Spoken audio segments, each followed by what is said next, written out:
Hip joint আছে hip joint আছে hip joint কোনটা এইটা হিপ জয়েন্ট ফ্লেক্সন করছে তাহলে হিপ জয়েন্ট ফ্লেক্সন সব সময়ের জন্য সামনের দিকে হবে এটা সামনের দিকে আমি একটু ধরলাম না একদম নরমাল নিউট্রাল হয়ে গেল নিউট্রাল হয়ে গিয়ে এইটা সোজা করে ব্যান্ড করে রাখি সোজা পা একদম স্ট্রেট রেখে এটাকে সামনের দিকে নিয়ে যাচ্ছি ফ্লেক্সন এক্সটেনশন আবার ফের নিউট্রাল হয়ে গেলাম পিছনের দিকে নিয়ে যাচ্ছি এক্সটেনশন এক্সটেনশন একটা যদি এরকম ধরনের প্রবলেম আছে সেটা শুয়ে আছে তাহলে সেক্ষেত্রেও কি এইভাবে হবে?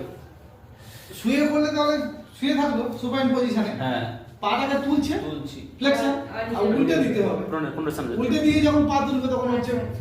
এক্সটেনশন হ্যাঁ ওটাই তারপরে অ্যাবডাকশন অ্যাবডাকশন আমি সেই দাঁড়িয়ে আছি অ্যাবডাকশন মানে কি ছাড়ি তোলা আর Abduction. অ্যাড আর এটা ক্লিয়ার করে মানে অ্যাড করছি হ্যাঁ। হাতটা সবসময় নিউট্রাল থাকে হ্যাঁ নিউট্রাল থেকে আচ্ছা এই করলাম এই করলাম লেটারাল রোটেশন ল্যাটারাল রোটেশন এই দাঁড়িয়ে আছি ল্যাটারাল রোটেশন মানে পাটাকে এই ঘোরাচ্ছি এই যে ঘোরাচ্ছি মানে এখানে ঘুরছি হ্যাঁ আচ্ছা আচ্ছা হুম এটা হচ্ছে ল্যাটারাল রোটেশন আচ্ছা আচ্ছা তাইছে আর মিডিয়াল রোটেশন মানে মিডিল বল ভিতরের দিকে চলে আসে ভিতরের দিকে Medial সাউথ আউট